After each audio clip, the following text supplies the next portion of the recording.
And so now with the very long chapter 4 in an outline of esoteric science, chapter 4 is cosmic evolution in the human being.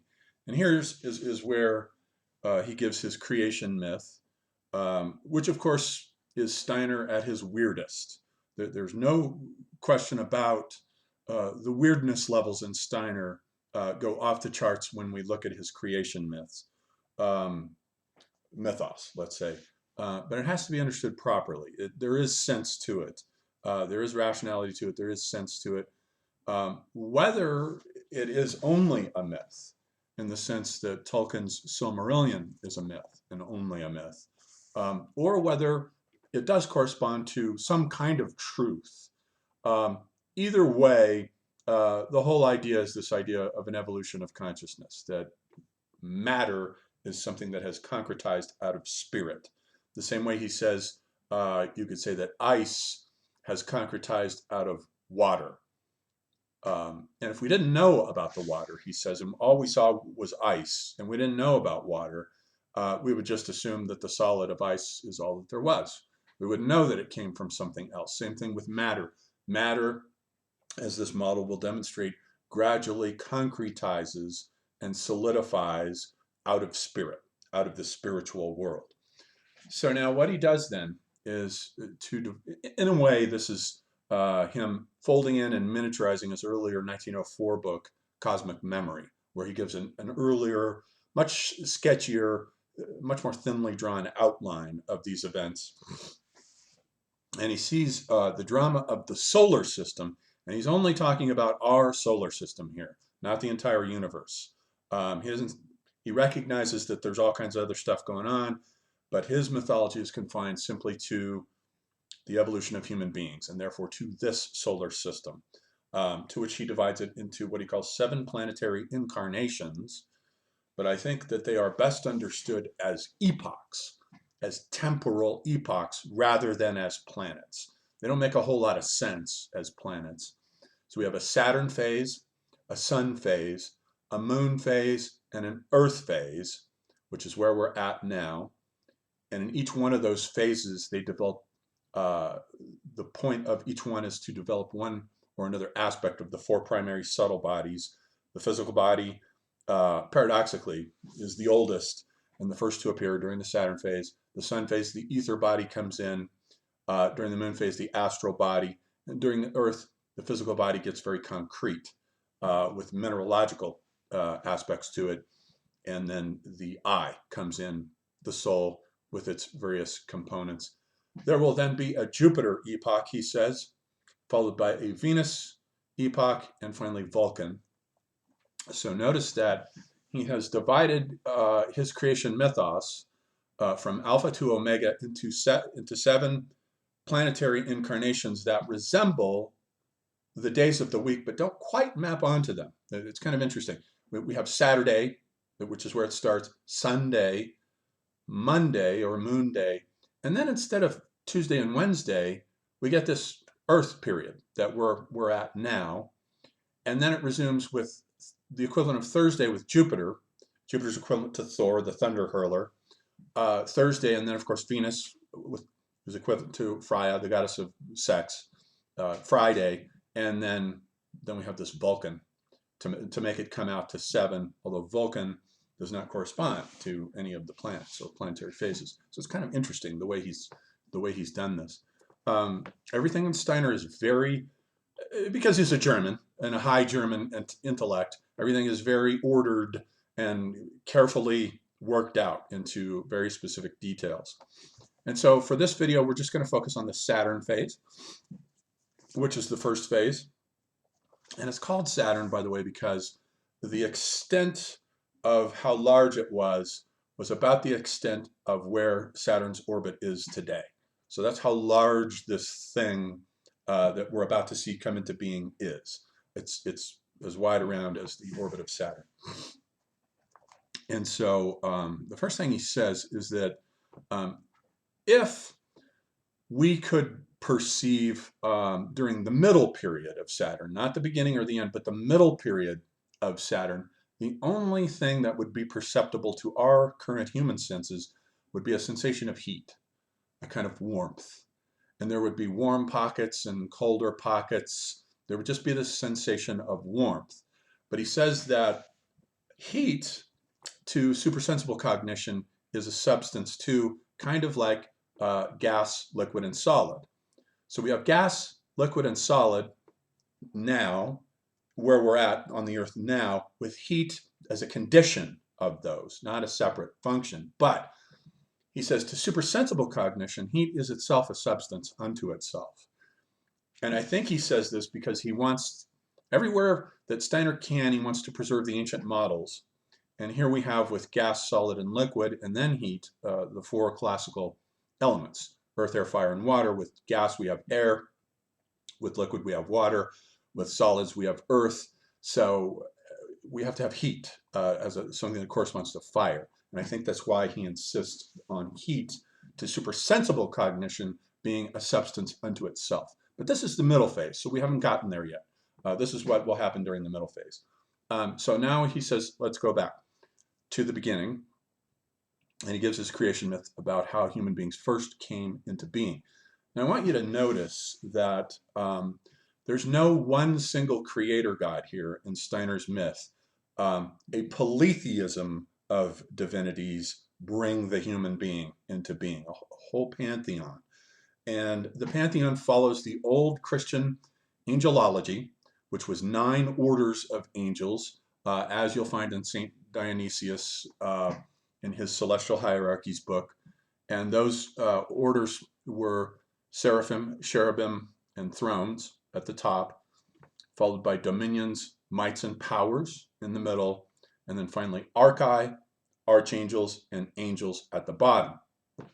So he retains this. This is his list of creative divinities that bring the human being into being. Only he gives them different names now. He says that the seraphim are spirits of love, the cherubim are spirits of harmony, the thrones are spirits of will. And they're going to be very important in initiating this whole process. The dominions are now spirits of wisdom, the mights are spirits of motion, the powers are spirits of form, the archi are spirits of personality, and the archangels are spirits of fire, while the angels he calls spirits of twilight. So now what he says is that in the earliest phases of Saturn, what we have are these beings, these spirits of will here. And here, it's possible that he may have borrowed this from Schopenhauer's idea that the universe is a manifestation of cosmic will to exist. Because he starts with these spirits of will who sacrifice their own substance to produce a substance of willing to this Saturn, what will be a macro soul, as we'll see, a kind of anima mundi macro soul that gets going.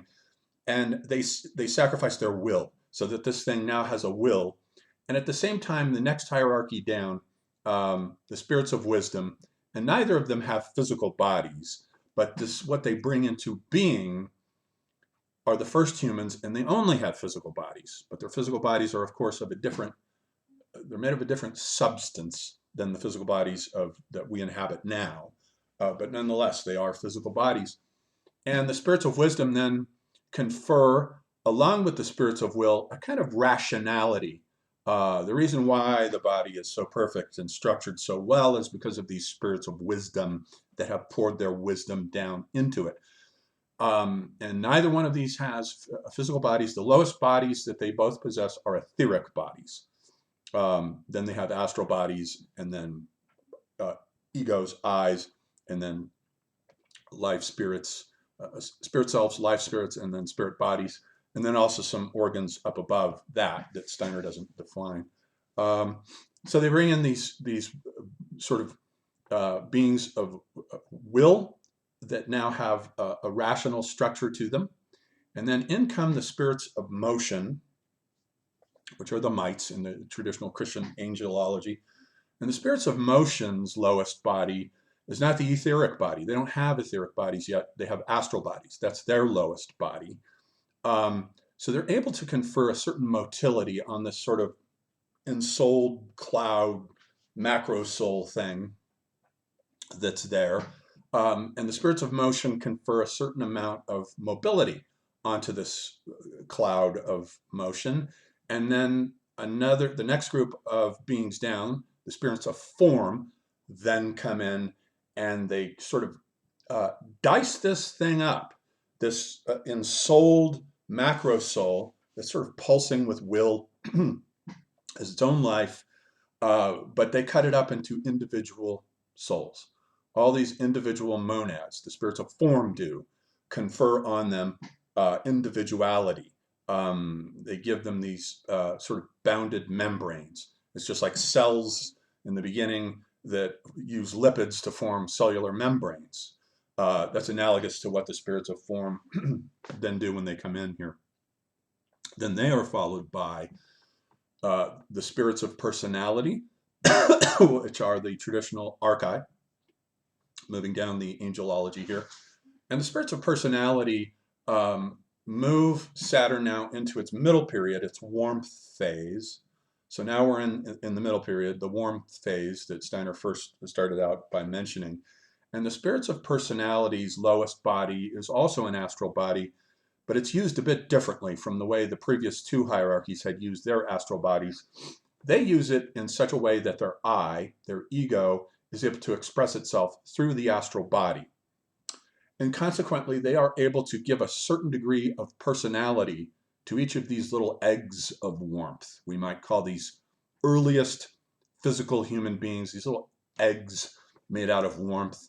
And the spirits of personality interact with them to give them a certain amount of personality, although it's a kind of hollow personality, and it's mostly, there's not much of an individual sense of self here with these beings, but nonetheless, they do have a bit of personality with the spirits of personality coming in, and their interaction with these beings produces this warmth period.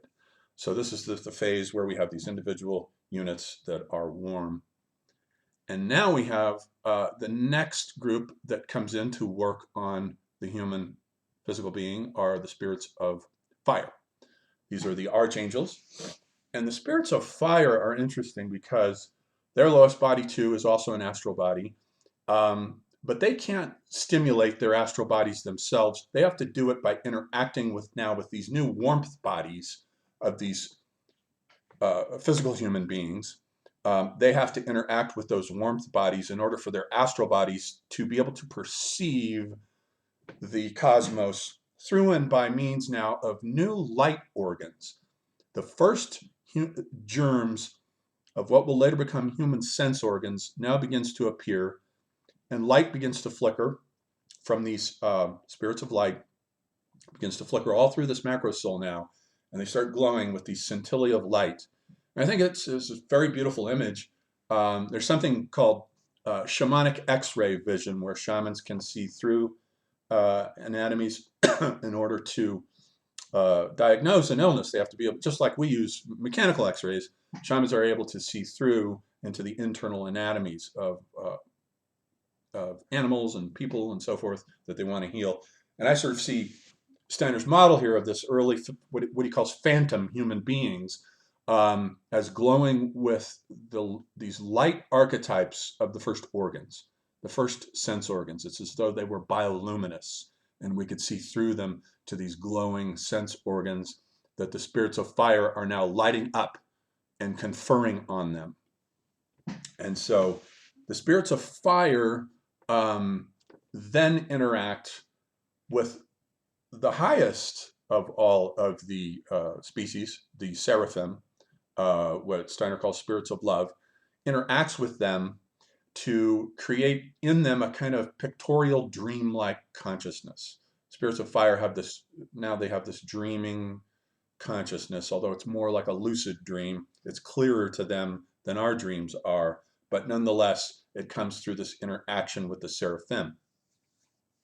And then, so then we have the spirits of twilight, which are the angels now. They come in, and what has happened in the meantime are, with these sense organs that are coming in with the spirits of fire, there's a sense of taste, for some reason, that Steiner says is permeated throughout. sour, bitter, sweet. This sense of taste that permeates throughout all these little tiny Saturn people, beings. And the angels, when they come in, the spirits of twilight, interact with these sense organs. And in the process of interacting with them, they develop a kind of consciousness now. The angels do. That's a kind of consciousness that's analogous to deep, dreamless sleep. It's kind of like the consciousness that plants have. They're locked into a permanent state of deep, dreamless sleep because they don't have astral bodies. Angels do have astral bodies. They also have etheric bodies in addition. But now they can perceive, and in come the cherubim, the second highest of the hierarchies, and interact with the angels.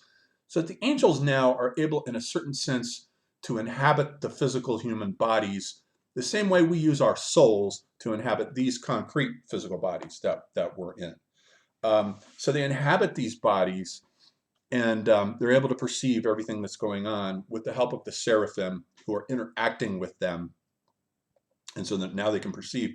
But the kind of consciousness that they have, Steiner says, is even duller, even more dull than deep dreamless sleep. It's more like the kind of consciousness that minerals would have today on our planet. It's there, it's slumbering, and it's deep, but it has to do with a regulation. The consciousness of minerals has to do simply with a regulation of their content in accordance with their outer environment due to the laws of physics. There's a regulation there.